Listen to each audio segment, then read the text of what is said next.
Greetings, everyone. I hope you are having a wonderful day. Thanks again for joining us for another Brony Debates Live. Today, we are going to be talking about the moral applicability to the real-life applicability of Friendship is Magic and the lessons that they taught us through various episodes throughout the season. The best, the worst, things like that. This topic was suggested by LioConvoy on Twitter. So if you guys have any topic suggestions in the future that you want to hear us talk about, be sure to tweet them at me at any time. I'd love to hear them.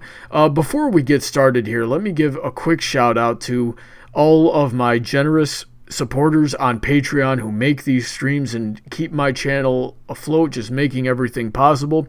Two of them are in the chat with us. We got friend of the show DJ Skywalker, and returning once again, we got Malcontent, the author of the Equestrian City Heroverse series.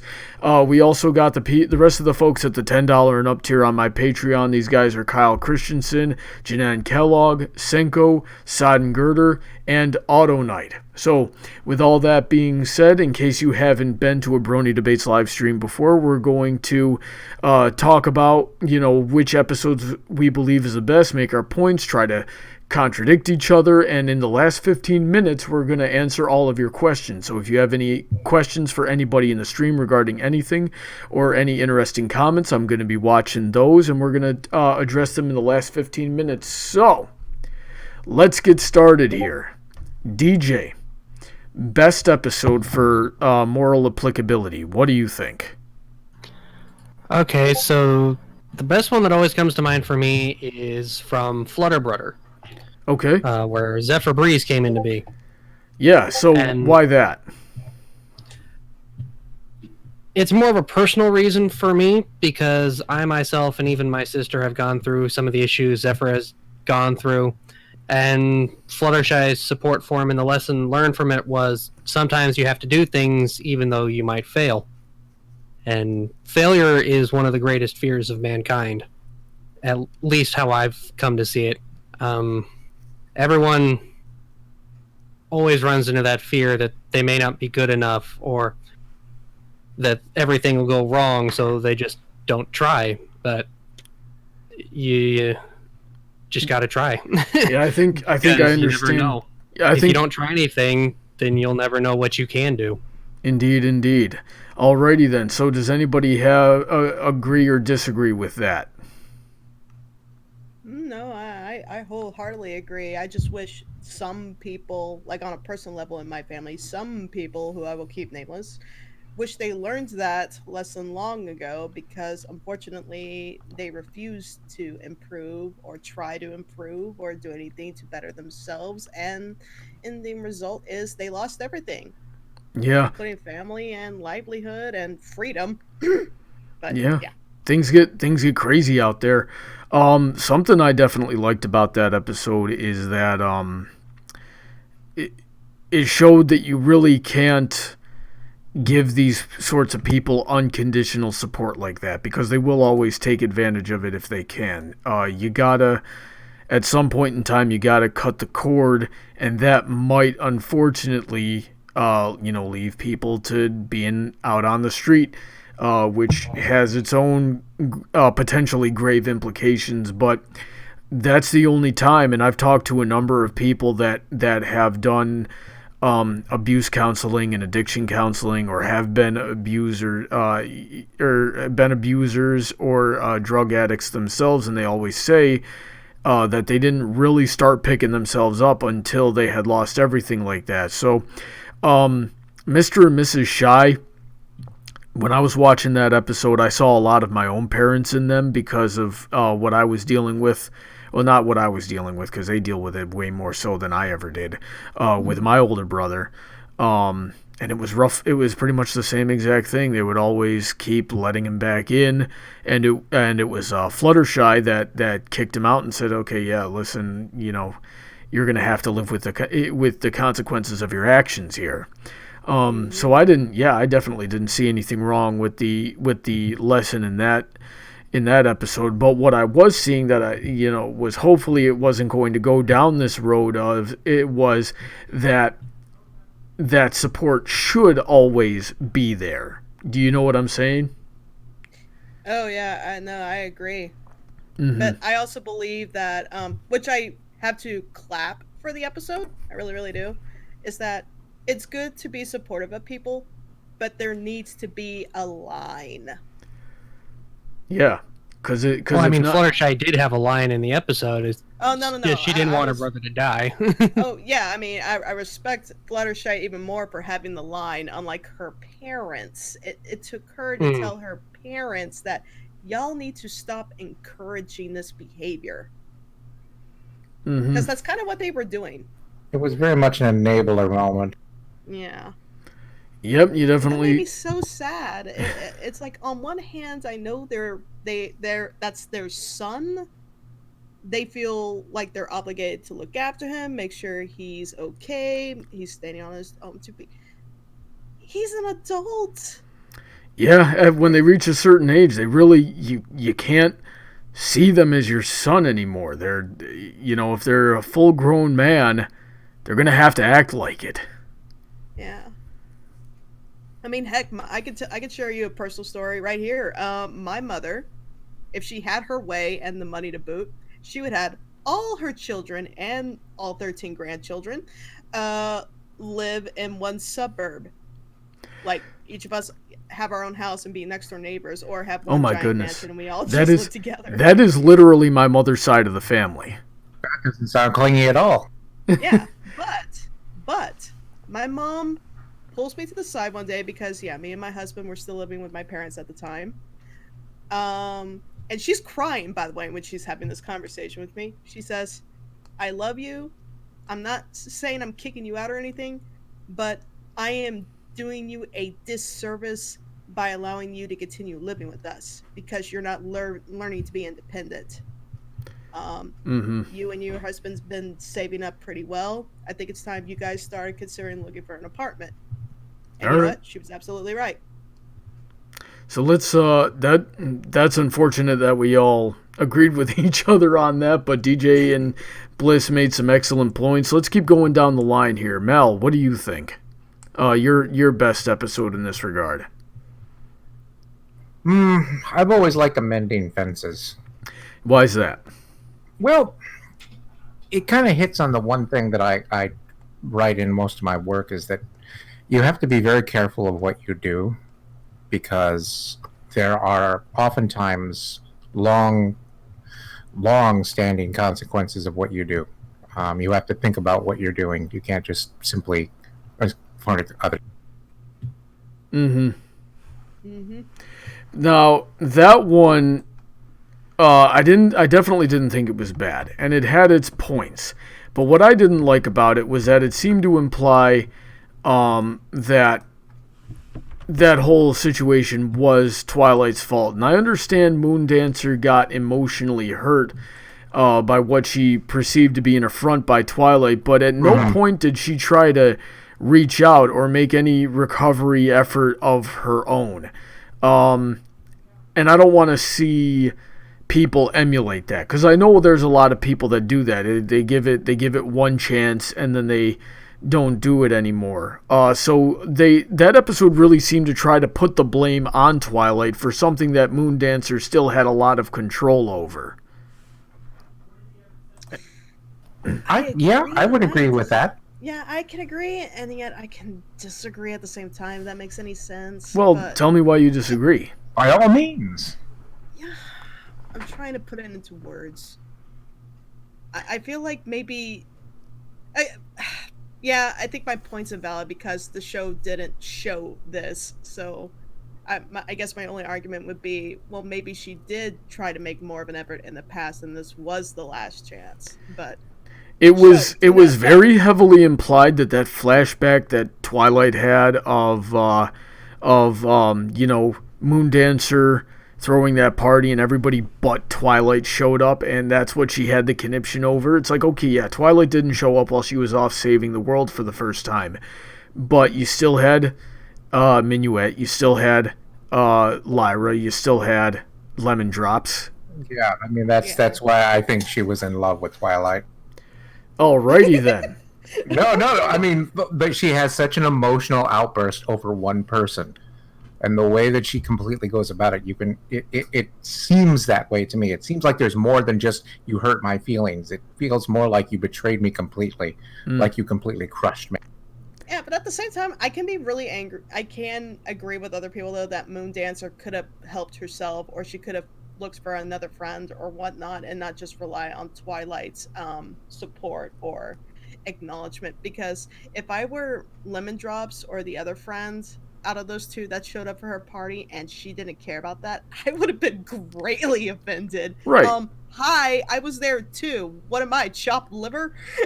Yeah, and she had her whole family that she completely disregarded. So Exactly. yeah, you have a point about understanding the consequences of your actions, but Absolutely. the lens could have definitely been a lot better.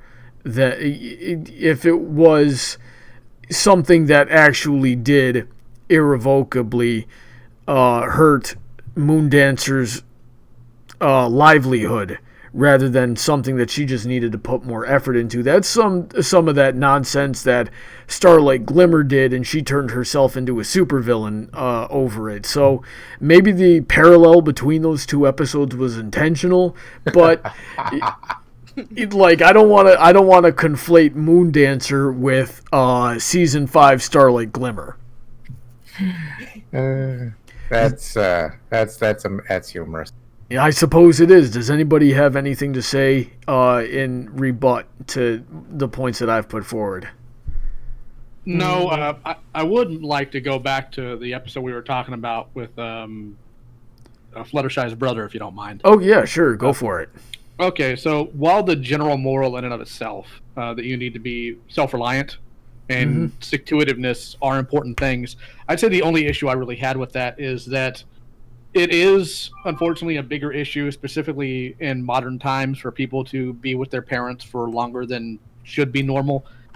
And it would have been nice had they actually focused on their parents and having their parents understand that these limits need to be put out there. There needs to be lines in the sand. And you can love somebody, but also not give them unconditional support. That was my issue in watching that episode. It's the parents were fairly incompetent, and it always bugs me. It's a personal gripe. It always bugs me when parents are portrayed that way in cartoons. No, I would agree. But is it really that bad? But is it really that bad if it's a realistic portrayal of what happens? Yeah, people do that all the time. My issue is, more often than not, when people are dealing with this, it's more that the parents are apathetic when it comes to what their kids are doing or not doing. Less of having empty nest syndrome and more of I really don't care. Oh, okay. But do you think that was the key? What was going on with Mr. and Mrs. Shy? You know, it's kind of hard to disseminate sometimes because it was very clear they didn't want him to be around, but they had a hard time just telling him, you know what, you're an adult. It's time to make the nest prickly so you don't stay around. It's time for you to fly. Well, they were both pretty passive. Yeah, that's part of the issue. I would have preferred to, at least by the end of the episode, for them to understand more directly, to stop being so passive and to be a bit more assertive about that. I understand it's the ongoing theme with Fluttershy's family, but that was just a personal sore point from my perspective. Just unhealthy. Yeah, good word for that. All right. Does anybody else have anything to say to that, or should we move on? They didn't solve the problem with violence enough. That's the biggest problem. Oh, jeez. I'm glad they didn't. Brony way. I only do it that way when I've exhausted every other means. So I'm just grateful. That would have made it more entertaining. Yeah? I'm just grateful that they didn't have to. You know, nobody got a knife put to their neck. It was a good day. Yeah, it definitely would have been a different lesson altogether. Oh yeah, yes it would have. I would have not said okay, let's keep trying. I would have said okay, put him in jail. Snakes in the bed. Yeah, poisonous ones. Yeah, something like that. Bliss, how about you? Do you have an episode? I know before the stream you said you were going to wing it. So what do you think? Oh, what do I got? I have Once Upon a Zeppelin, and it's on a personal level how I loved how this moral was executed because it related to me on a level that this is a lesson I'm still being hammered into my head today. The workaholic. Take care of yourself. Yeah. And that moral literally beat me and my friend Doc over the head when we first saw it. And this is when we just got back from a cruise too, when we saw this episode. Yeah, but were you working on that cruise? Were you like, I'm gonna enjoy this cruise and not doing anything, and then get suckered into being the main attraction of the cruise? No, what ended up happening is I had a hard time voicing what I wanted to do, and then I realized, okay, there is one thing I want to do on this ship. I want to get those cupcakes. They're like these elegant gourmet cupcakes on the ship, and I said, okay, at some point in this 1 week we have, I'm going to buy cupcakes for me and my husband. And ended up not doing it because I got too distracted with what everybody else wanted to do. It's not that nobody wanted to hear what I wanted to do, I just got sidetracked, and before I knew it, the week was up and we were home. But it also just goes out to, in general, that it's not a bad thing to take a break. It's not a bad thing to go out with your friends or make a date night or watch a movie or take a break from artwork that I've been doing for the past 3 days. But structure is also important. Balance and acknowledgement before it gets too much and you make a mistake like blowing up on your family and friends or an innocent bystander in this case. Or what I've seen is more likely to happen with this type of thing is that they cut off everybody without realizing it. They just get so sucked into their work that they fail to maintain.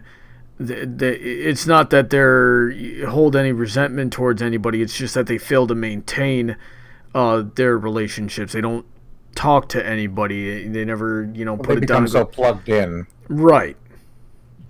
And then weeks and months go by in the blink of an eye, and they've had to move on and get on with their lives while you were still stuck there. So does anybody disagree that this is an applicable episode? I would say that hits it on the dot. Yeah. Okay. Yeah, I don't see anything wrong with it. All right, Leo, what do you think? Sorry, are we supposed to be picking fights? Maybe I misunderstood. Yeah, I know, right? It's always I'll take you all on. Maybe the second half of this will get a little bit more heated when we start talking about the bad ones. I want to fight Leo. Leo scares me. Yeah. Why? Just some dude on the internet. I mean, I can't reach through the computer yet. Look at Have that you seen face. that picture It you looks like posted? He's gonna eat us. I love that picture. I love it so much. We've got so many people in the chat. Brony just eyeballing us. We've got so many people in the chat going, that is the scariest thing I've seen. Yeah, but with Once Upon a Zeppelin, I didn't think there was an element of not letting yourself be so overworked and voicing what you want in that. I saw that a lot more as don't let yourself get tricked into being taken advantage of. Iron Will was able to pull that off with Twilight because he convinced her that it was her duty as a princess to do this. Twilight should have known that was in fact not the case. So I'm pretty sure that lesson was a lot, not that it was either way, it was a good lesson, but I don't think Bliss's interpretation of the lesson was accurate. What do you guys think about that? Was it perhaps too manufactured in your opinion? No, I just, what I took away from it was that Twilight was letting herself get taken advantage of because she let somebody appeal to her on an emotional level without looking at it more logically, like, well, perhaps like she normally does, but we also do know that she's prone to a sense of duty, and that'll end up feeding into her neuroticism in some ways. So what do you guys think of my interpretation, I guess, is the better question here. I never saw it that way. It's definitely making me double think again. Oh, come on, Bliss. Don't let me win that easily. No. I'm not gonna let you win. It's giving me a new perspective, which I appreciate because I like getting a new perspective. The only reason why I would interject it is because of a few scenes that happened with Iron Will. Iron Will basically said, Iron Will made the claims crystal clear in the documents which you signed. And it was he clearly did state that this was an obligation. They won the prize, but the princesses had to do this stuff. Her mother just failed to read the fine print when she signed it. Yeah, but her mother can't sign on behalf of Twilight or anyone else, much less two other princesses and a prince, three other princesses maybe. Yeah, that's why I think like on one hand, I could see where my point might be defeated here because her mom might have signed the papers because the prizes were for them, but you never contacted Twilight and Cadence about this, so hold the phone there, Iron Will. That's why I'm saying Twilight let all that happen because she said, okay, I'm going to take all of that on. You guys make sure you enjoy the vacation. Yeah, Twilight definitely messed up there. I guess she couldn't. I guess in that moment for her, because like she was excited for the cruise, her family was excited, and at this point there was nothing she could really do other than to say, "No, I'm not going to be guilt tripped into this. Sorry, I'm out." And then Iron Will says, "Well, I can't continue the cruise because I need princesses, so I guess bye." And then oh, that is so cruel. That honestly, I don't blame Twilight for getting sucked into it. I would have gotten sucked in. Yeah, I would have. Well, that could have been on Iron Will, and he would have. I know he Did had. she just have an argument with herself? Did she? I know. I just did. Yes, that happens. Don't worry about it too much. But no, that would have been on Iron Will. That's a bad business practice. It would have definitely hurt his reputation really badly. It might have been more difficult for him to start his next business, as would be deserved in a case like that. Someone tell me I'm wrong here. We need to get a lawyer in on this. There's something screwy here with the fine print. Oh, geez. Well, I've seen Leo do the type of thing that I'm doing to Iron Will to other people. So, Leo, what do you think about all this? Well, first and foremost, I do need to state that I have not seen every single episode of this cartoon. Oh, okay. Le gasp.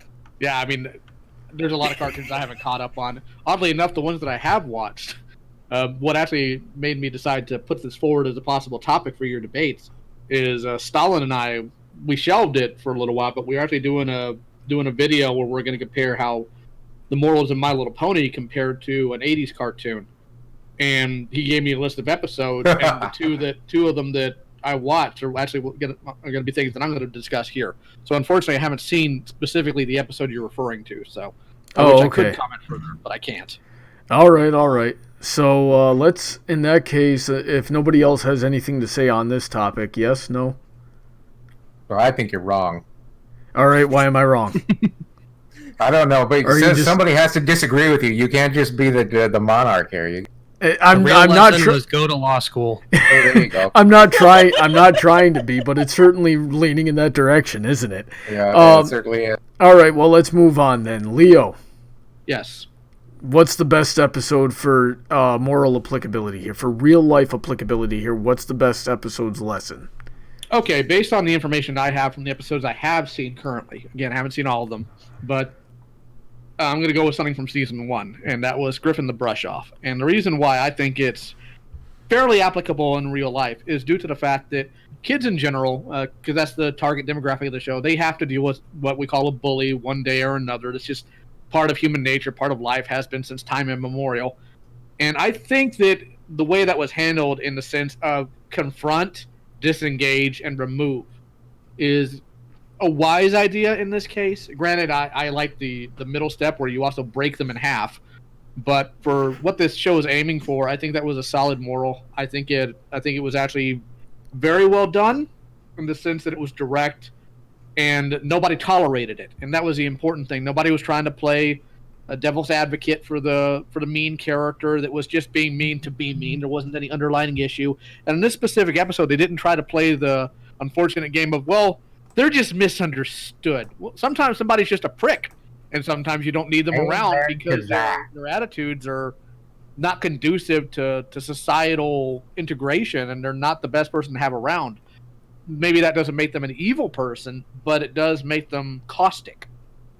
Yeah, I suppose, but at the same time, that was good. That episode was good to lay the foundation of that concept, and I think it works best for younger age groups. Let's say elementary school and middle school and things like that. But once you start getting into high school, it starts to fall off in applicability just a little bit, because I think there should at least be an attempt to sort of understand where somebody is coming from or why they act a certain, and see if you can help them. Now, at the point where they don't want to be helped or they refuse and continue to take advantage, then yeah, that's an important step to be able to identify and remove. And we've got several episodes that cover that kind of thing, but to start off like that, once you start getting older and need to deal with people that you might not be able to get rid of, like coworkers or family members and things like that, it doesn't work as well anymore. What do you guys think? No, I would agree with Leo on the account that for a basis for kids to understand that no, that was blunt and to the point, and I wholeheartedly agree. I won't condone punching people unless that's a last resort. Well, nobody got punched in that episode. Yeah, Fluttershy got roared at, but that was about it. Fluttershy got roared at, and Gilda got on the business end of some pranks that went wrong, but nobody got punched. If I remember correctly, it wasn't that bad. I will say though that that I do believe that there is probably a fine line of why bullies do what they do, but despite that, what possibility that might be, that's still not an excuse. I acknowledge you have a problem, but I don't like getting kicked in the face. Right. Yeah, that's certain that. Well, hold on, Bliss. Okay. You live in the same state as I do. Just carry a sword, and nobody will try to kick you in the face. It's up a carry now, isn't it? Yes, it is. There's your moral, folks. Just carry a weapon, and you'll be fine. I just had this. I like this moral. I'm excited to be a part of it. I just had this image in my head. I don't like guns. Well, I didn't know he said a sword, and that gave me this hilarious mental image of you walking around with a Scottish claymore.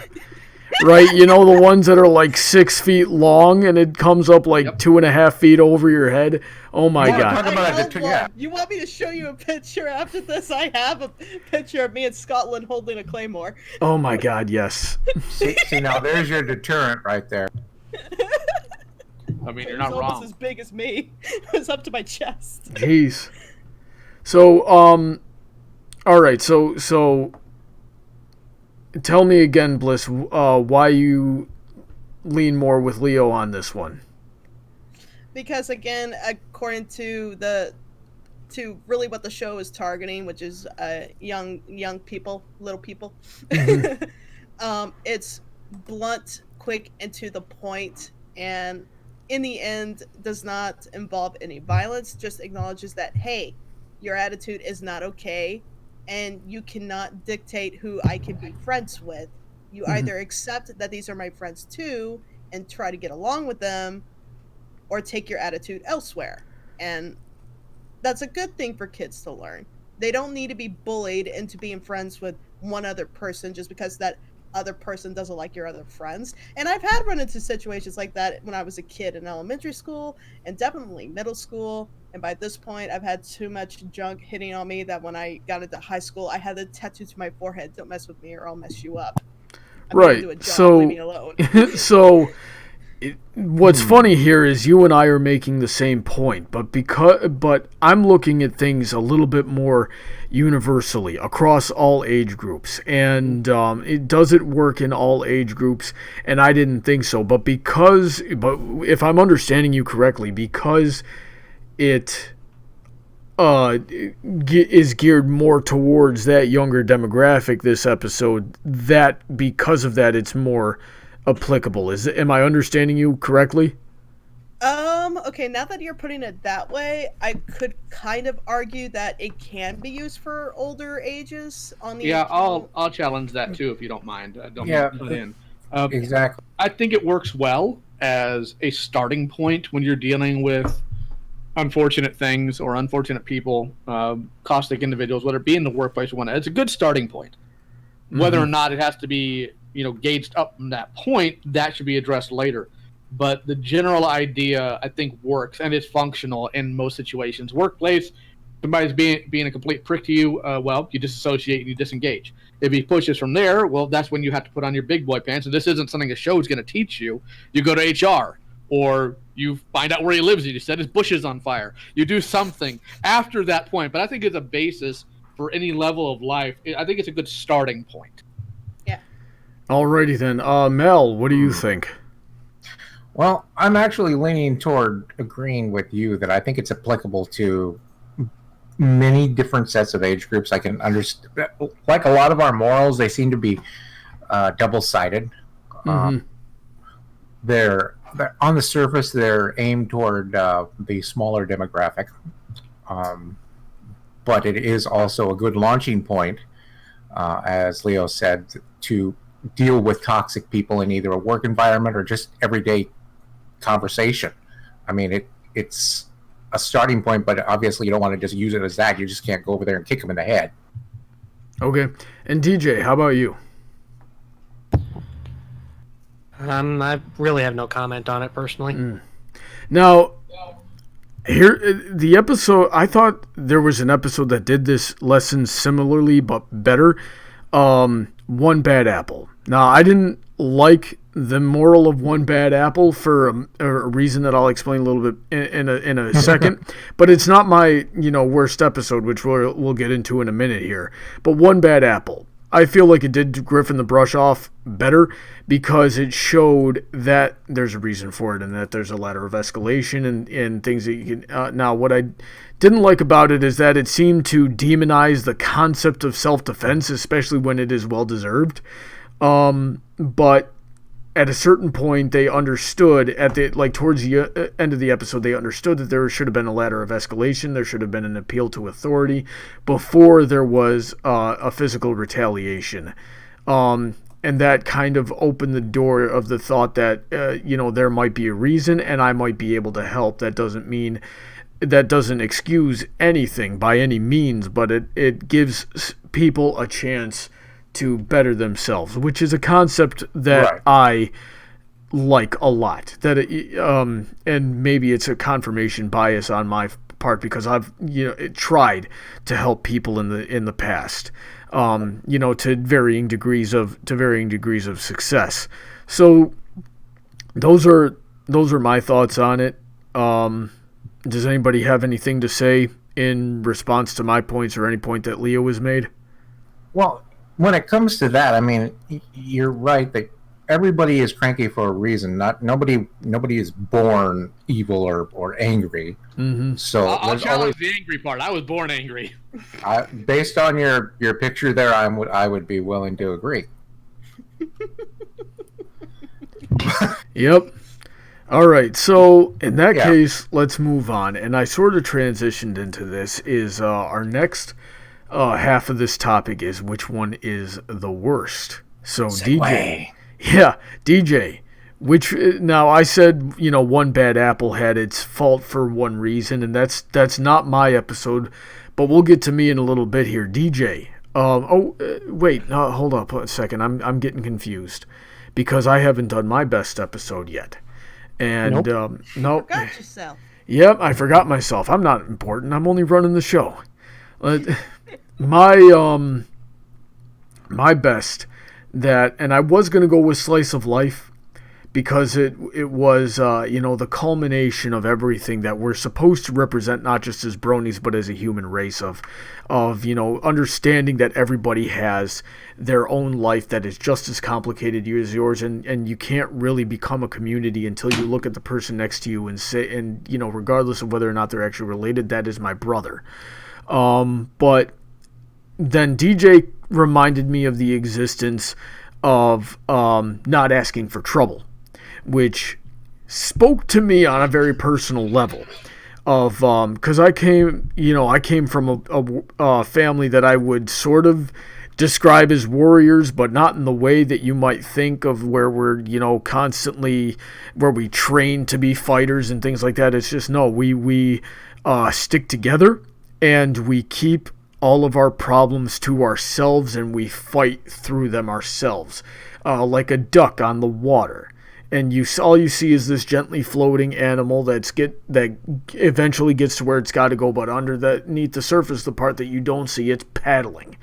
And that was now the yaks drive me freaking nuts with their culture.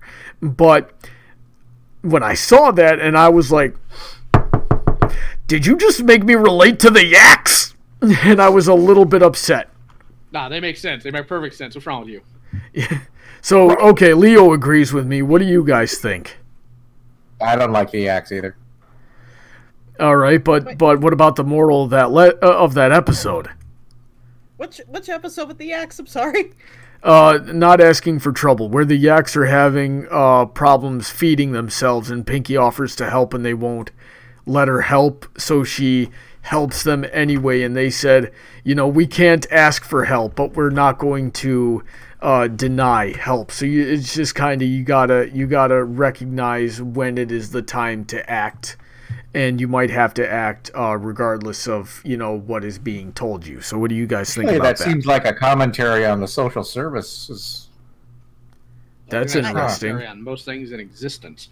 But is it so weird that I get a little political about that episode, in the fact that I don't care if you have a warrior spirit or not, you are willing to allow your people and your children to starve and die just because of your pride?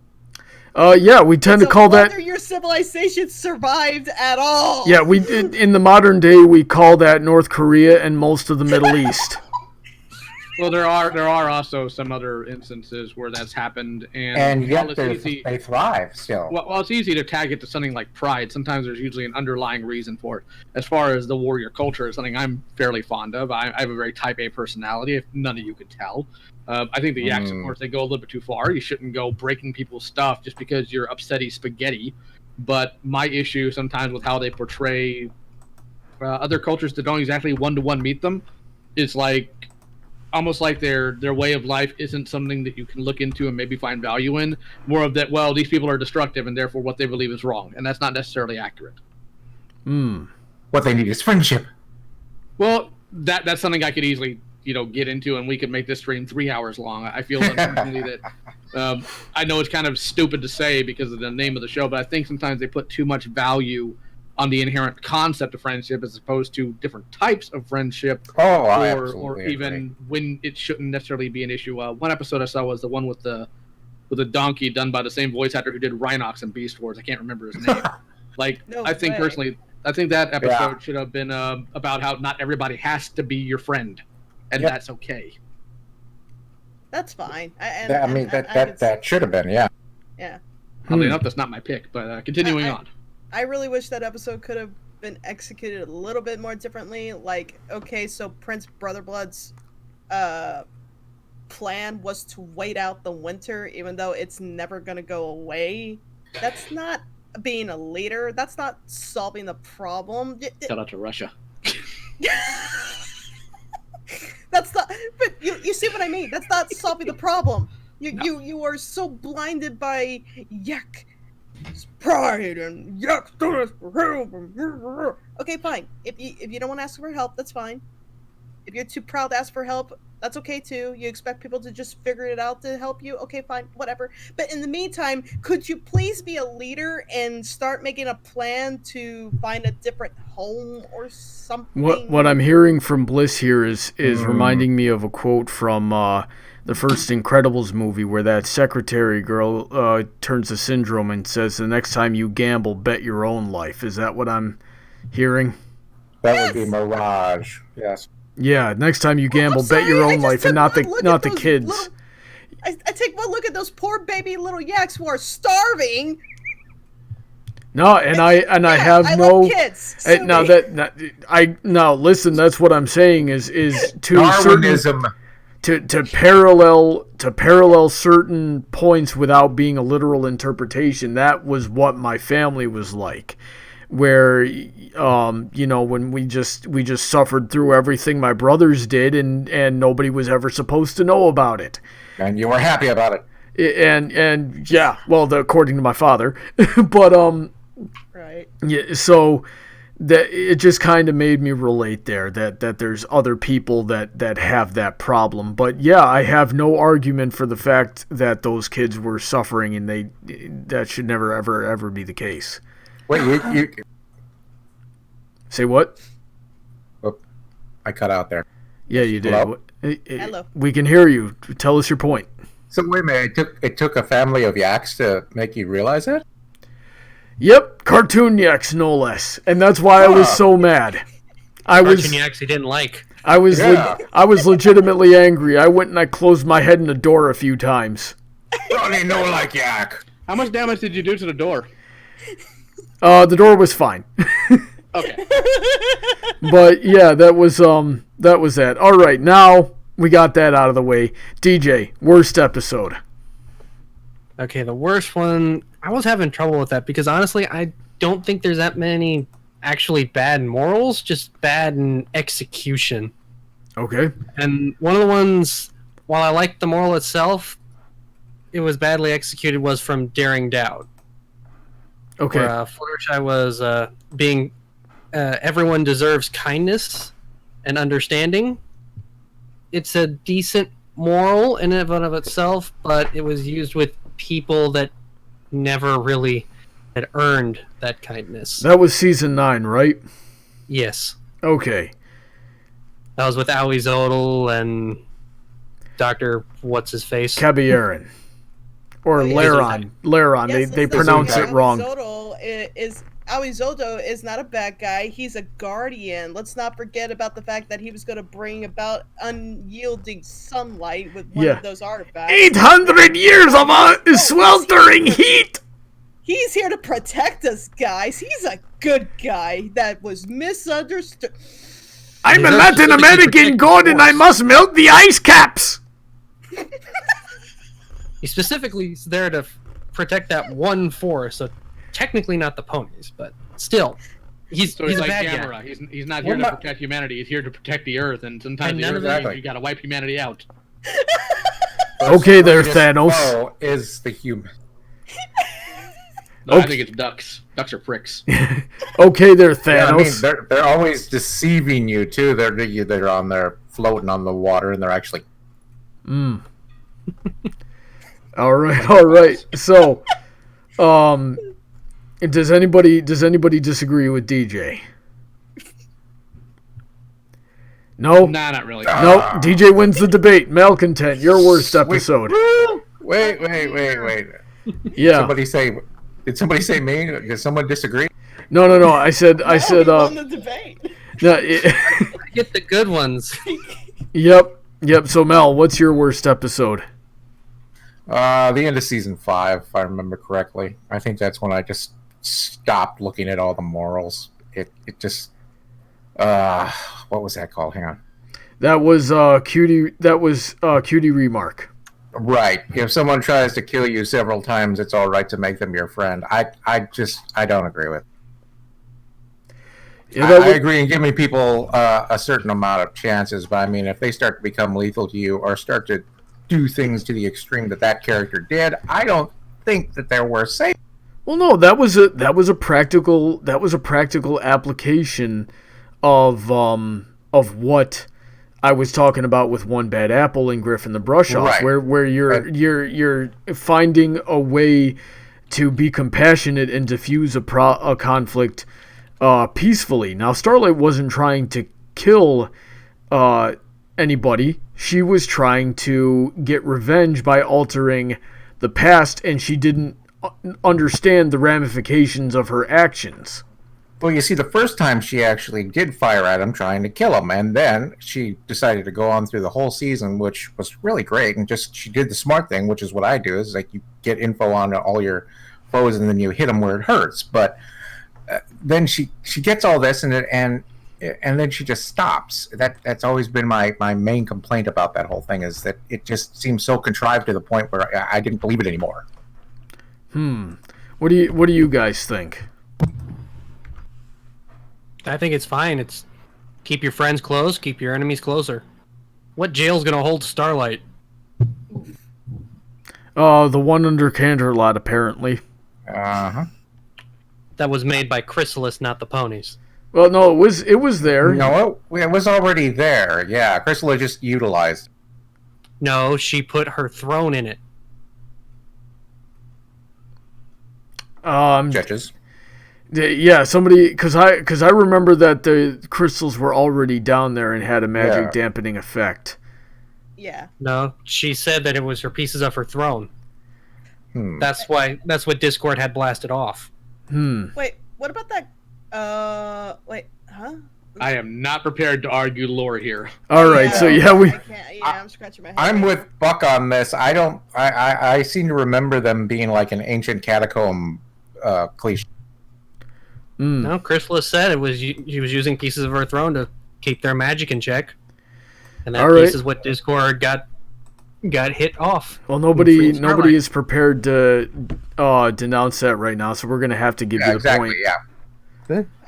I would say though, when it comes to that, like on the one hand, I can kind of look away at at least she apologized and said, "I am willing to accept any punishment you give me," and then Twilight doesn't punish her, so that was Twilight's choice. I would argue though, or I would agree to argue that I kind of wish that a part of me feels like, you deserve some kind of punishment here. And then she does it again later. There are ways to punish this person. Have you seen that Rainbow Falls Olympics episode where they walk into the gate and as soon as you do, if you're a unicorn, it disables your unicorn powers? Yeah. Do that to her! Exactly. I was thinking electroshock therapy, but yeah, I guess we could do that. Oh, okay. Oh. Okay there, Mike Pence. We all know that doesn't work. Repent! All right. Does anybody? I never said it was going to cure anything. See, no, I like Bliss's idea where we just make her tranquil. That would have probably Lobotomize? I'm okay with this. Get the scalpel. Oh my gosh, Leo, you're too much, man. Yeah, because clearly she's using these powers to a point where it became dangerous, where she was going to undo all of time. She's a sociopath. Right, and the point I'm making is that she wasn't trying to do that. She just didn't know what was going to happen. And when she was shown the error of her ways, the consequences of her actions, she changed her tune. But she was still going to do it. Yeah, you're a Twilight reason with her. Thank you. She was about to do it. Yeah, there's only so much to believe it. She was gonna do it. I'm all about being forgiving, but if someone tries to undo me on a temporal level, I think that's calling it a line in the sand. The only reason why she did it was because Twilight managed to pluck the right chord. She defused the bomb somehow. That's kind of how that works. Well, that's all she did. She defused the bomb. All right. Otherwise, but oddly enough, I see Heather Blossom's talking about the Justice Lords from Justice League, and actually that's something I was going to bring up. When you have a character that is able to do time or do damage on a temporal level in just about any other version of fiction, if they say "oopsie poopsie, I did it, please forgive me," that's not what happens. Yeah, they find a way to throw you into entropy where you can't do that level of damage anymore. Exactly. We put you in a phantom zone, or we do something for her. Starlight didn't ask for forgiveness. She asked for punishment. She should have been thrown into entropy. Yeah, so it's not on Starlight. And that's the problem. She ended up doing the same thing again. She didn't learn anything. Well, she learned eventually. It just took several more tries, and I can't argue with you on that one. I think they were. I don't think they were too lenient with Cutie Remark. I thought they were too lenient with the one in season 6 where she just brainwashed everybody into doing. She does what she did to the town. Yeah. Every little thing about you, I think, is what that episode was. Right. Every little thing she does. Every little thing. It's a travesty to a police. When it comes to, she learned eventually. Here's the thing. I learned once not to put my hand on a hot stove. Dicking with time is something I don't think I'd have to oopsie again more than once, or even I would have to agree with that. or anything The else. magnitude. God, it's okay to forgive them if they're upsetty spaghetti that they did an oopsie, even if they want punishment. It's stupid. All right. Does anybody else have anything to say? Did I win? It certainly sounds like it. I'm the only one here that disagrees with you. But I disagree with it fully. Oh, I have to download this and listen to it tomorrow. Well, DJ's got my back too, but so it's not a. It's this not is evolving into an anti-Starlight thing. So. Right. Yeah, So let's move. Anti-Starlight. I like Let's it. move on. Bliss. Okay. Bliss. What's your episode? Who, me? Yeah, your worst episode. This is my worst episode because I still to this day cannot figure out what the moral was. Okay. Is Buy toys. and Bingo. It's all's well that ends well. Okay. Why is that? Okay, we all get it. We all get this episode where Twilight befriends an owl, and the owl sticks around and helps her out, and Twilight gets jealous, especially after Twilight was basically she and her friends kind of just like all kind of just threw out these compliments to him of, hey, he's such a great little helper. Oh, he's so reliable. He's such a good little baby dragon. Yada yada yada. And then here comes this owl, and Spike obviously gets jealous when Twilight starts putting, starts complimenting the owl and stuff for help. Mhm. And the problem with the episode is I can't figure out the moral. There's always going to be a better friend. It's not It's not even about that. It's that Twilight was a terrible friend to Spike, which kills me inside because Twilight's my favorite pony. You have this young adolescent dragon who feels like he's being showed up by Impressionable. by a bird, and Twilight doesn't see this happening when it's so horribly obvious. Twilight didn't see what she was doing to Moondancer either. I know, but this is just painfully obvious. It's happening right in front of her. It's beyond obvious. There's no excuse for this. Yeah, Twilight has a problem seeing things that are right in front. Which is normal for her. And then it pushes Spike. This episode displayed Spike in such a really cruel way that was really monstrous, and I just really despised it on a personal level. To ending up that she snaps at him, and then his answer to that is she doesn't love me anymore, and he runs away, nearly gets eaten by another dragon.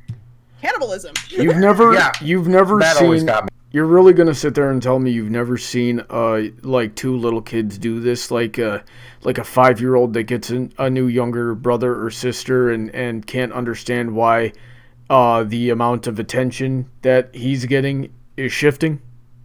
Well, wait a minute. One is a pet and one is a surrogate child. I don't think that can apply to siblings. Well, the way that it applies is that it's still a similar type of mentality here, and Spike didn't understand what was going on, being the little kid that he was, and Twilight, yes, was being oblivious to that kind of thing, which she tended to be. We were kind of seeing things at its worst in that episode, where she's like, come down from that ladder before you fall, and not really paying attention, and then he just drops on his head.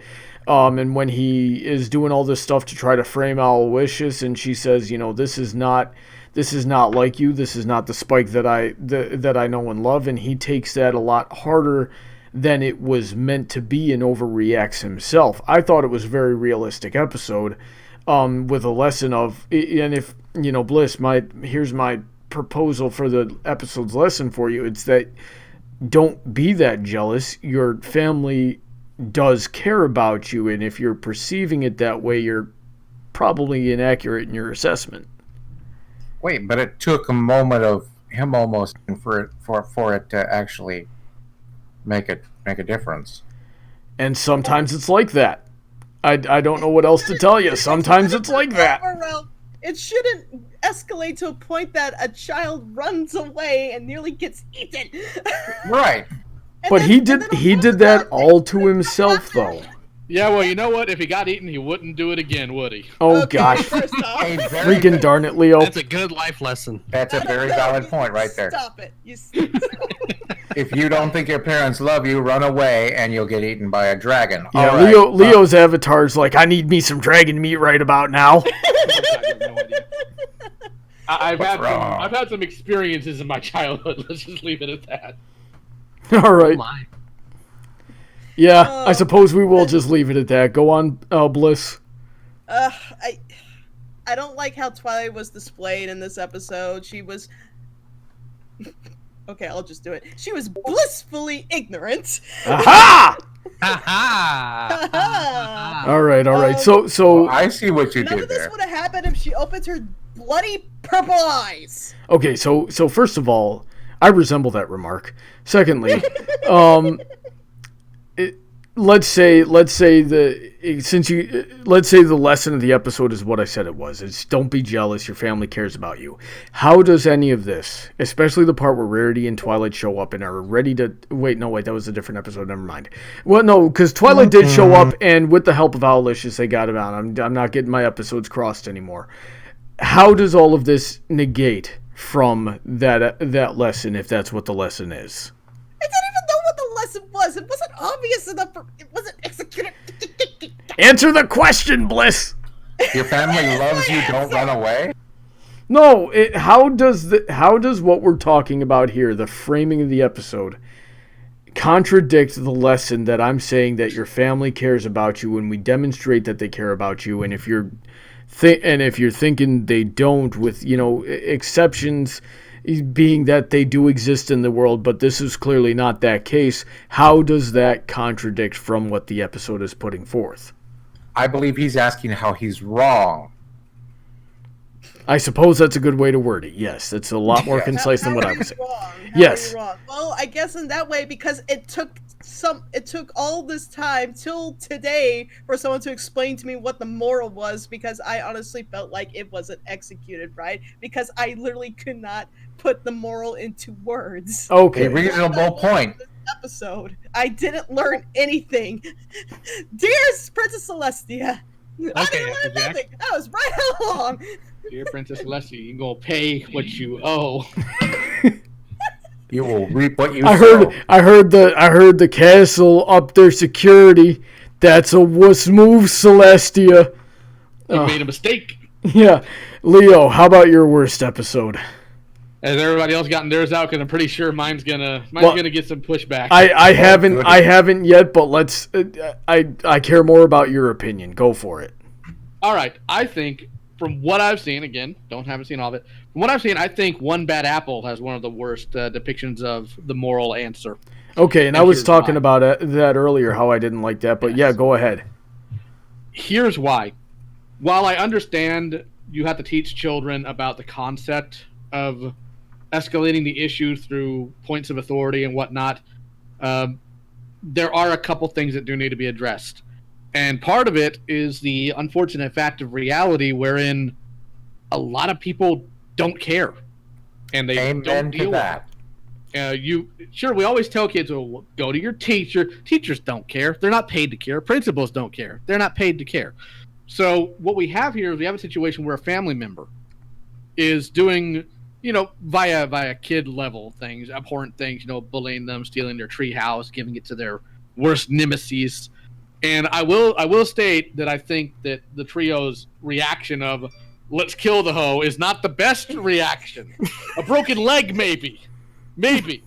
But at the same time, I feel it's harmful in the sense of they went to the stereotype of, well, maybe the bully's just hurting. But here's the thing kids need to understand. Let's say the bully is hurting. Let's say the bully's had a really rough childhood. That's not your problem. That's their problem. Yeah, exactly. It doesn't rationalize. And unfortunately, what this will teach kids, and furthermore, what people will find out later on that will not apply in real life, is you can't make that person's issues your issues. I have enough in my own circus. I don't need more monkeys. That person's monkeys can stay in their circus. So when you're dealing with somebody who is at this level of a threat, whether it be in reality or on the internet or whatnot, you don't sit here and try to psychoanalyze them and then, let's be friends. It's, I'm going to deal with you in the most direct way possible. The show could have very much so shown different ways in which you can do that. Mm-hmm. And some of that is, well, if you're at work, you take it to HR management, and then if that fails, you take it to a workforce commission if you're here in Texas, and then maybe litigation. Or if you're just frisky like me, you find a way to where you are not on camera, but moving on. Yeah. There are ways that could have been dealt with, and this show unfortunately went the most stereotypical route for this specific episode, and I believe that's dangerous when it comes to people that are constantly escalating their threat level on you, and it's not something that works in real life. Yeah, and I know that. The way I believe the ladder of escalation should go would be to first ignore. And if ignoring does it, because some of these people just get their power from your reaction. So if you don't react, they have nothing to do with it. They lose that power. So after that is to confront direct with the person. Why are you doing this? Is it, see if there's some sort of misunderstanding you can clear up. If not, then you go to the authority. And if the authority can't help, and if there's further retaliation, you give them a verbal warning. I am about to defend myself, and if it continues from there, then you follow through with your promise, right? So I didn't. Now, you've definitely given a great point of the episode, and I can't disagree with you there. My biggest problem with the episode was that it demonized self-defense, which is something that all Western cartoons do when they have a bullying episode. They always demonize self-defense, and I hate that. But I have worked in education just long enough to know that every horrible child has a parent that thinks they're the perfect little angel, right? And if you bring about any sort of consequences, it's going to be down your throat, and you're going to be in. Friendship is Magic would have gotten canceled in season 3 if they had been like, good job. You should have come and talked to me. I would have helped. And sometimes that is the case. Sometimes appealing to authority does work. But, it should not have been the first thing you did was to dump her in the river, which is what they did do. They dumped her in the river, So, they were like, because they said, because we've defended ourselves, because we've retaliated, now we are the bullies. No, get that out of here. No. So I've talked long enough. What do you guys think? Violence begets violence. I mean, okay, you said you were in education at one point? Yeah, I was in childcare for a little bit. I managed. Which form of childcare? Before and after school. So okay, I was in daycare, so I was like, ooh, maybe we could share some stories. Oh, we can share stories. I heard somebody chime in about how it's begetting violence, and I would like to chase this rabbit hole if you don't mind. So go ahead. Let's hear what Bliss is saying first, and then we'll get to that. Oh no, that's all I was gonna say. It's like, oh, you were in childcare. Let's share some stories. All right, yeah, go ahead, Leo. All right, so who said violence begets violence? That sounds No, who did say that? I'm surprised it wasn't you, Mel. Oh, wait, it was. I'm looking at the chat. I don't see Discord open, so that's why I didn't know it was you. No, that's okay. That's okay. Yeah, violence begets violence is one of the things that immediately struck me when I was done listening to Buck. Mm-hmm. Do you think that's a negative thing at its own nature? I don't think violence should be the ultimate solution. I'm of the opinion mostly that violence, unfortunately, is demonized here in the West for its proper use. Violence is like a screwdriver or a hammer. It's a tool, and it should be used when it's needed and for the right thing. As far as violence begetting violence, well, that's going to go into the nuance of how you deal with the situation. Part of the problem is, unfortunately, kids are taught, or they initially think, well, if the bully just punches me, I should punch them back. Well, you're right in the sense that violence will beget violence in that, because it's tit for tat, and that doesn't resolve anything. I was always taught, well, if the bully punches you, you break something on him. And he will less likely to punch you again, because he will learn from that. Because we're human beings, we're animals to an extent. Of course, Brony and I have theological views behind that as well. But they don't. A whipped dog doesn't tend to bark. And I think that self-defense, especially physical self-defense, is very undervalued. I think that the reason why we tend to rely on it is because generally it does work. It doesn't work in the sense that it'll always kill ideologies. Those will always exist regardless of how much violence is put on them. But violence in and of itself is neither good nor evil. It depends on what you do with it. You always Like- run the risk of rolling the dice. You're always rolling the dice that something like that could turn into, you know, the Hooffields and McColts. If Further you saw escalation. that, yeah. No, just constant back and forth, and tit for tat. I did this to you, so you do that to me, and then because you did that to me, I do this to you, and so on and so forth. The Hatfields and McCoys, Leo, in case you haven't seen the Hooffields and McColts. I'm familiar with the actual thing it's based on. So. Yeah. So you know, but yeah, you're rolling those dice. Well, again, that's why I don't advocate tit for tat. I advocate if somebody, you know, punches you, you break something on them. Yeah, I was about to say, it sounds like he's saying that if someone punches you, then you kill them. No, I didn't say. Sure If I wanted to say kill, No. I'd say kill. I'm not a shy man. Well, but how do you prevent the retaliation that Buck is talking about then? Again, when you have a man that's trying to harm you, and you show him, I am more than capable of harming you worse than you are able to harm me.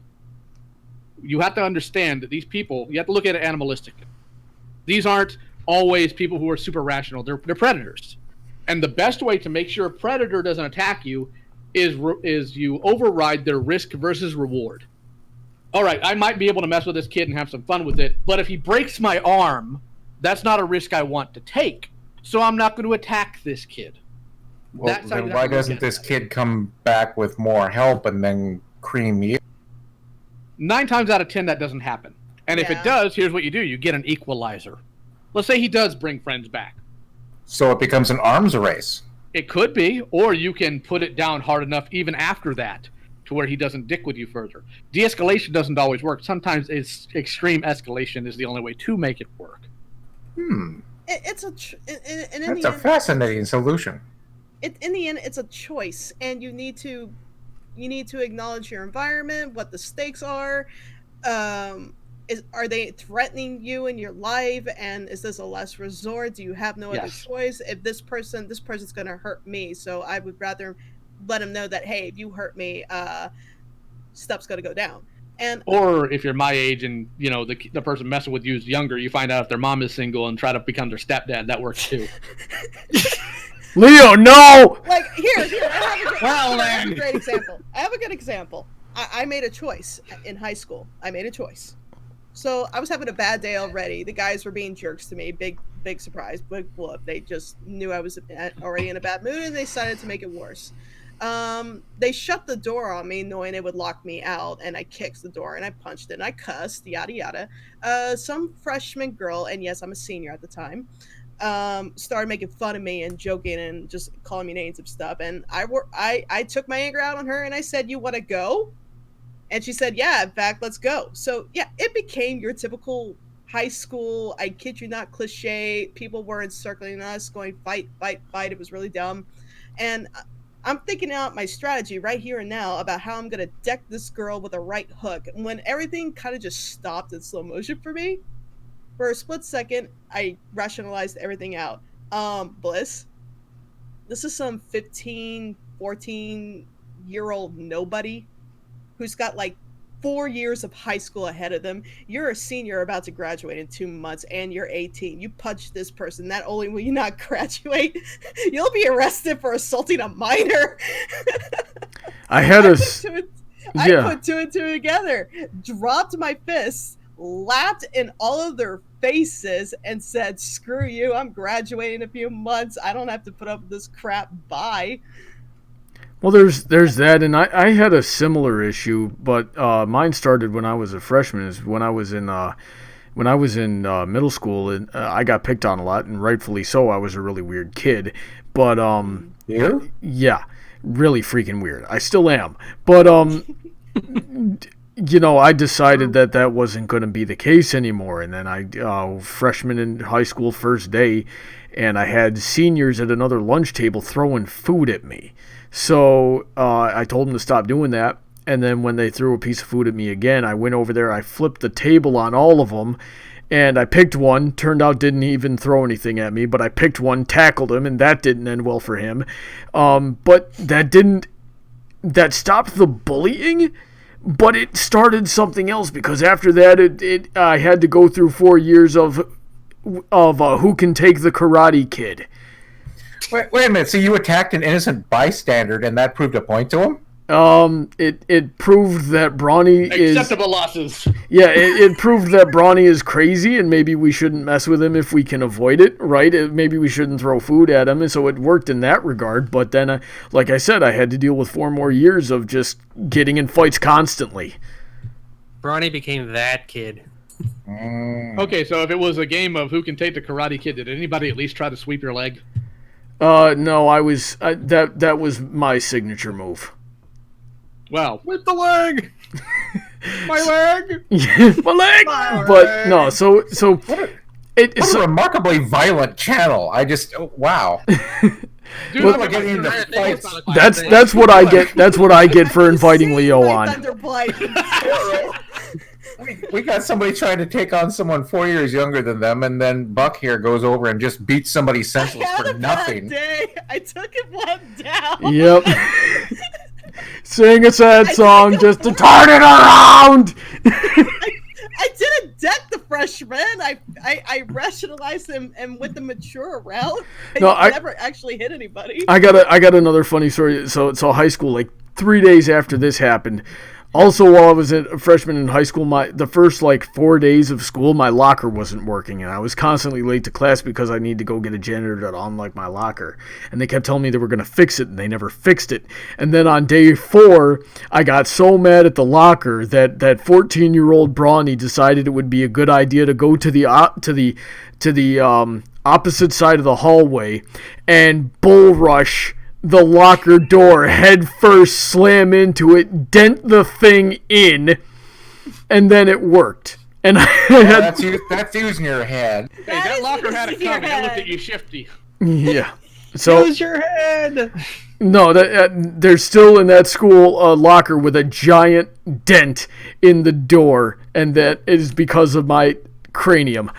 But I'm not sure that's something to be proud of, but I mean, I like the story. Yes, it is, doggone it. No, he left a legacy behind. Yep. Oh no, the teachers there absolutely hate my family. I don't think he's ever going to be asked to the alumni meeting. Yeah, as soon as we're all graduated now, but even when my younger brother was going there, every time the teacher recognized his last name, they would go, "Oh, frick." Oh, that's the Locker kids' family. And before me, it was my older brother who was a literal gangster. Yeah, that's bad. Yeah, so I had that in middle school because my sister became one of the school bullies because she was getting bullied. So in order to survive it, she had to become a bully herself. So the campus police hated my sister. So when they found out my last name, they're like, "Wait, are you the little sister of so and so?" I'm like, yeah. Yeah. That was your sister's mistake. I never had a problem with the cops because they never caught me. Yeah, but that's exactly the thing, though. You run the risk. You I run like the risk that of moral, becoming. as long as you don't get caught. Of becoming he who fights monsters. Eventually, yeah. Especially when it becomes like your first go-to method and you don't even try the ladder of escalation anymore. Yeah, now you might just become a bully. That's why you tried the de-escalation first, and you tried it by. All right, so you were talking about how you tend to do things. Here's how I've learned to. Just an idea here, and I want to address the chat here. Nobody's telling you to go buy a gun and bring it to school. Not that nonsense off. No. But okay. Here's how I do it. I don't do the ignore method because the problem with the ignore method is always ignoring me. So let me be more obnoxious. What these people don't expect is immediate shutdown. So if they do something stupid, like they make a comment or they throw something, you immediately stand up, you get real close, and I'm like, what's going on, man? You want to talk about it? Get aggressive and assertive. They'll do one or two things. Either they'll be dumb enough to bump the chest out at you, or they'll immediately walk that back and embarrass themselves in front of their friends, and then that immediately puts the onus on them to be the person to be laughed at because they were too much of a limp-wristed moron to, well, you were messing with that guy, and then he got assertive, and you stopped. You're a coward. I'm sorry, a limp-wristed moron? Limp-wristed moron. Yes. In other words, he has weak hands. Meaning he's a wuss. Limp, like limp arms, limp. Yes, he don't lift. Think wacky waving inflatable arm flailing tube man. Correct. He's limp. He's dragging his feet. He's dragging his knuckles. And at that point, if he bumps up his chest at you, if it needs to get to violence, number one, you've already made the first move to the point to where you're in his space and you put him on a defense. And secondly, if it de-escalates, he's less likely to be stupid around you because you've already proven I am a high-risk target. Right. So Not you a good immediately option. move to provoke him then. Not provoking, standing up to him. I think Leo and we have similar thought processes, but Leo is just a lot more at peace with violence than I am. Correct. Yeah, I don't want any part of it if I can avoid it. And it like when I talk about fights that I've been in, it's always, yeah, I wish that hadn't happened kind of thing. And I regret doing a lot of the things that I've done. But we're going a bit over time here. Yeah, I was just Yeah, about then to I'm say. on Brony's side because I don't like resort to violence either because I've inherited my father's rage. Yeah, I would. So we're Can I going tell you to that we're going a story bit real over time here. So let's get to Aw. let's talk about Yakety Sax real quick. And then we got a couple of interesting comments from the stream, and we'll see if we can close this off in 15 minutes here. So, Yakety Sax, if your friend is bad at what they do, don't tell them they're bad at what they do if it makes them happy. How the heck is anybody supposed to improve at what they do like that instead of just making literally everyone around you suffer while you play the bagpipes super badly? And there's no freaking Very way. specific. There's no freaking way the Yaks would have tolerated that. They are not the play from your soul, it's subjective type. These are the guys that destroyed a castle when the food didn't look like it would taste right. Or when the vanilla extract was a little bit off. Get that episode out of here. Hey, that's reasonable if it's Starbucks. Yeah, I would. Thank you, Leo, You're welcome. for the hot take nobody asked for. What do you guys think? That was absolutely random. I love that. I think that's basically. I barely remember that, and I remember having a very similar idea behind it. Just like, what am I watching here? What are they trying to teach anyone? And I agree with you. I don't see any real redeeming value. And honesty is supposed to be one of this episode's core virtues, and it's based off of everything. You can't have kindness without honesty. You can't have generosity without honesty. You can't have laughter without honesty, because all comedy is based on truth. Honesty is one of the core values. If you have one of these values missing, you don't get the spark. You don't get the sixth element that, they all come together to form friendship. So that episode just flies in the face of everything this show stands for when you get right down to it. Does anybody disagree with me? I do not disagree. If anything, I wish it was reworded as, you may not have an interest in what the person likes, but that doesn't mean you can't be supportive of their interest. Instead, they have it like that, we should support the interest of this person even though it drives us insane. But because they would tell her to get better and she would go and have a depressive fit, which is not how you take constructive criticism. And we know Pinky to be better than that. So it's not only that, it's not only you don't have to get better, you don't have to take constructive criticism. And nobody, and professional artists like us, Bliss, is that going to fly in any aspect of our lives? No! Exactly. At some point in time, someone had to tell us how to get better at what we do, and we had to take it in stride and understand, yes, I am bad at what I do, but tomorrow I will be better for this knowledge that I am bad at what I do. Oh, there's a t-shirt. That is not a t-shirt. That is way too long-winded. That is not a t-shirt. But, I could narrow it down and make something of it, maybe, but... Possibly. But yeah... So, does anybody have anything to say? Anything in regards to what I'm talking about here? I swear that was a writer's strike episode. Nope, that you was won the just all. debate. Writer's strike ended in 2012. We were in 2018. There's no excuse. There is no excuse for that then. I still blame Obama for things, so I can't talk too much. People still blame Gamergate for things. Yeah, I was going to say that explains so much. You're blaming Obama for things. What are you, a millennial? No, freaking I blame Lyndon Johnson. Okay, but you Comer. see, I blame Obama for things that couldn't possibly be his fault. Therein is the rub. I'm a true hipster. I blame Brony Jimmy for Carter. all the world's troubles. Hey, I'm not ANY. I just look like him. All right. It's interesting to talk to that man. I'll just leave it like that. Yeah, it is. It is. Okay, so that's all we have to say. Let's take a few minutes here to go to the studio audience. Yeah, let's go to the studio audience. Clayton Hess says to Lightning Bliss, or maybe he was addressing me when I was talking about how my family, my mother's family, all lives in the same block on the same town, most of them on the very same street. Congratulations, your life has become Everybody Loves Raymond. Let's see here. When Rad Dragon Tamal says Moon Dancer was upset about Twilight, not because she loved her, but he's putting forth the idea that Twilight was her idol. She looked up to her in a professional sense. It was more of a wanting to impress senpai rather than wanting to impress someone she had a romantic interest in. That's not a bad interpretation. Incredibles? Yeah, DJ. That's a good parallel, I believe. Yeah, that is not a bad comparison. I like that. Thank you for that. Good perspective. Ariel Warner wants to know where she can buy a Lightning Bliss plushie. Only at conventions currently. Sorry. All right. What's your next convention, Bliss? HarmonyCon. In fact, I should be picking up stock February 3rd before the convention starts. All right, HarmonyCon, Ariel. Get on it. Bigorna says, to the later questions, what do you all think, what's a lesson the show should have tackled but didn't? DJ.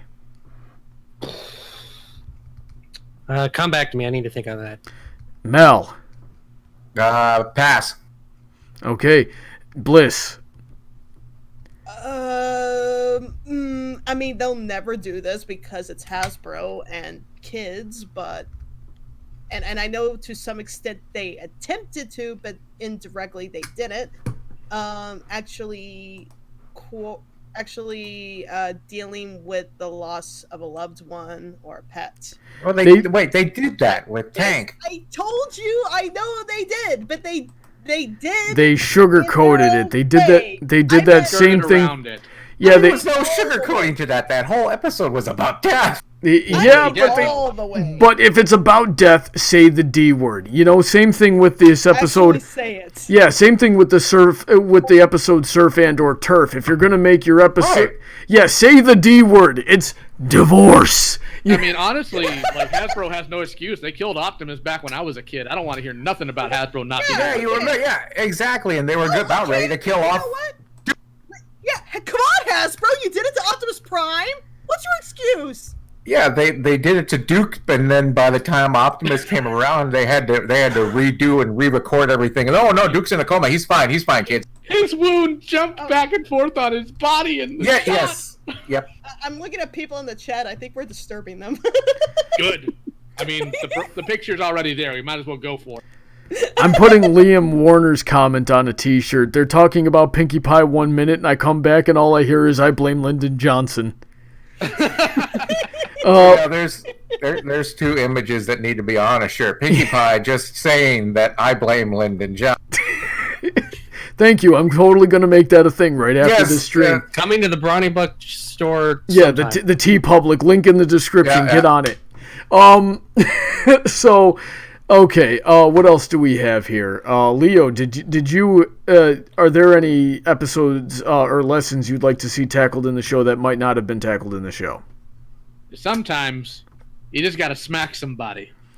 I think we did that one, and we called it Twilight's Kingdom, and then we called it the series finale, the ending of the end. Did somebody get a backhand? Because that's what I'm looking for. I'm looking for a good, solid backhand right across somebody's mouth. Yeah, that was exactly it. I mean, they had a magical backhand count.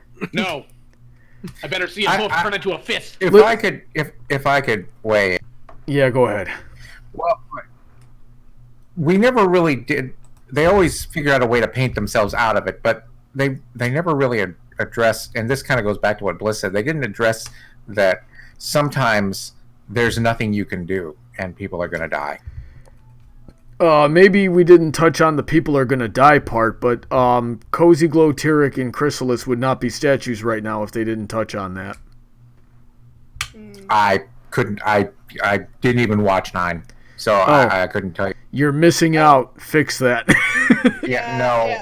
Once they started making Starlight the star, I stopped watching. But oh my God, Starlight had an amazing fight scene with Chrysalis. It was great. No doubt she did. I have no doubt she did. They were really pushing her.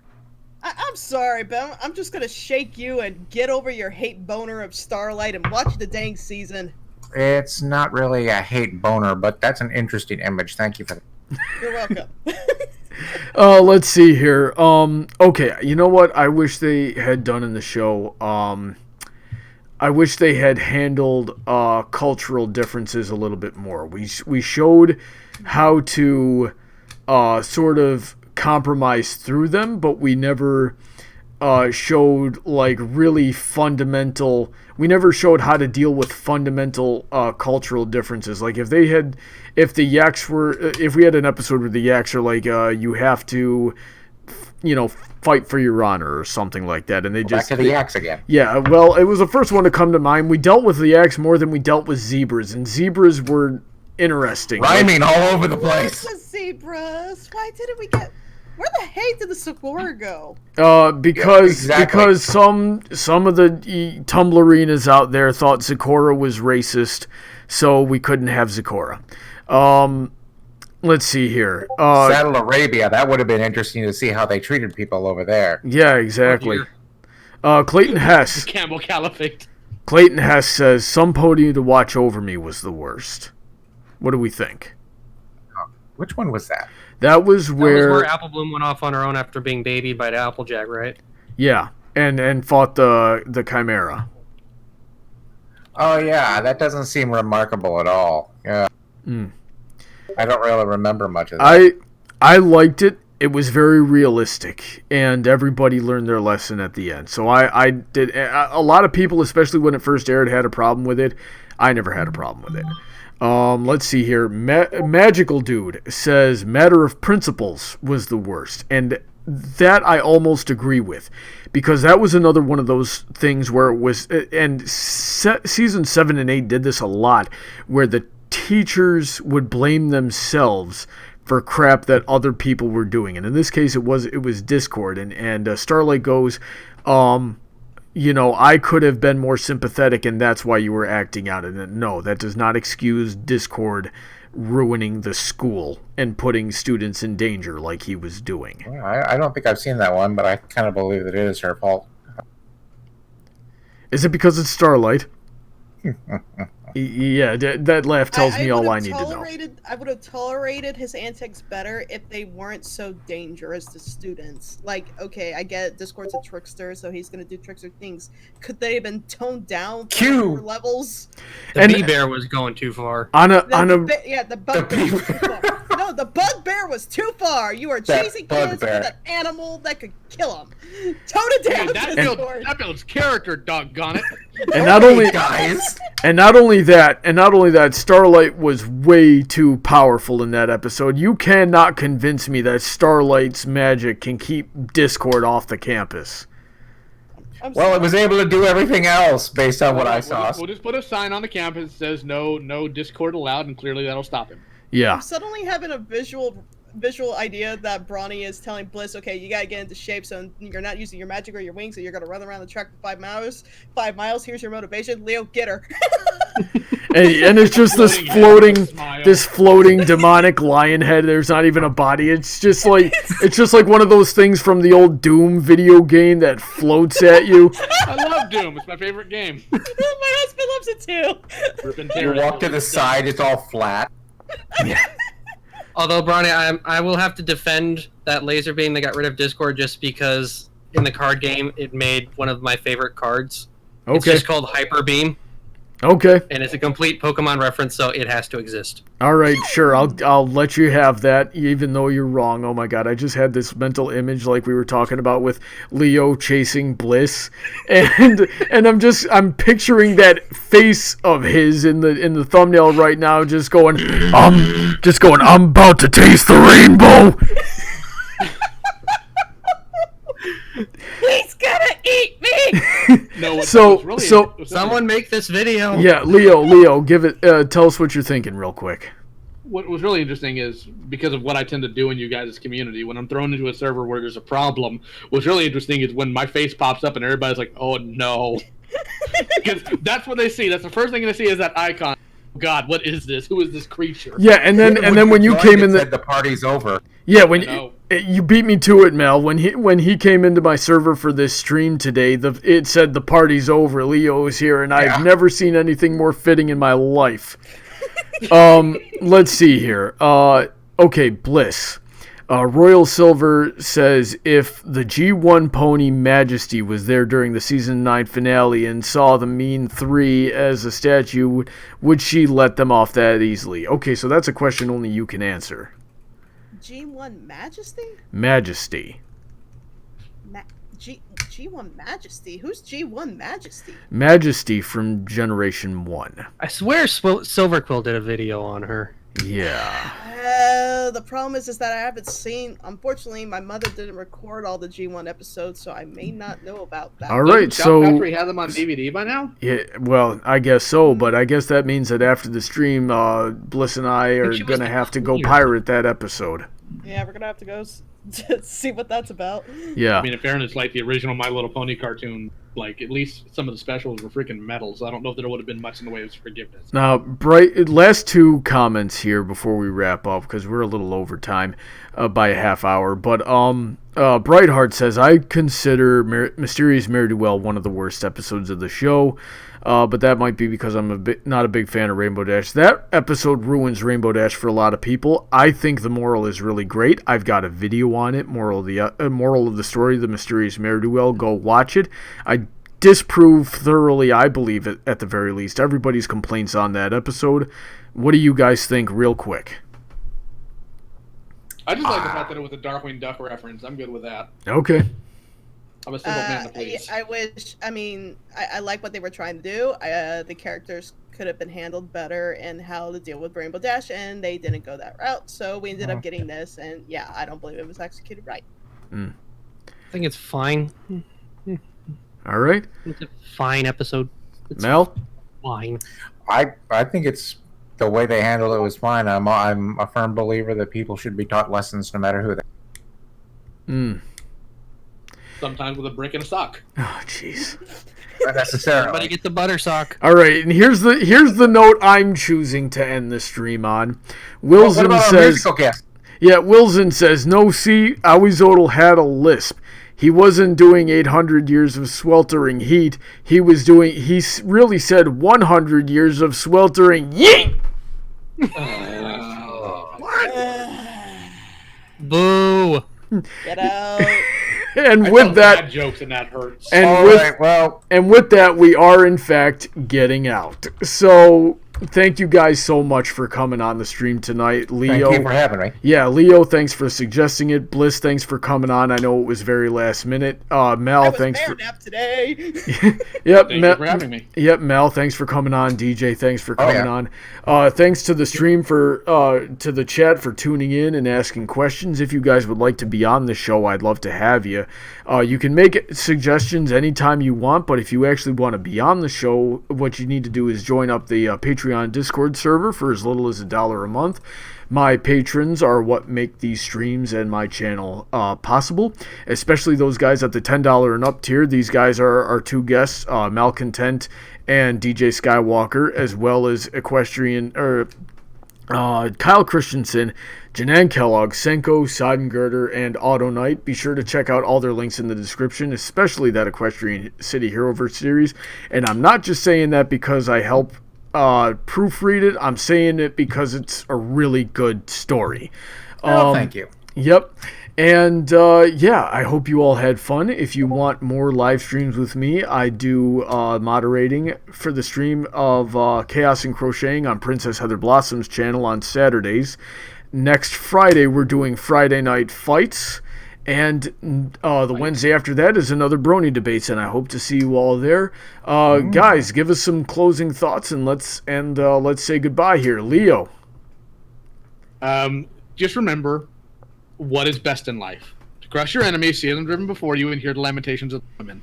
Okay, Arnold Schwarzenegger. I did. It's an honor to have you here, Bliss. Oh, hi, Twink. What the hell was that? You never heard the supercut of Arnold's random noises? Oh, that's right. Yep. Buy my stuff. No. Leo, please don't eat me, and Rainbow Spanky Smile. All right. Malcontent. I don't really have anything aside from just I'm jazzed to be here again. I hope to come. Buy my book. Yeah, but that's I was trying to think of something like that, but I just it's not done yet. So. Yeah. DJ, sign us out.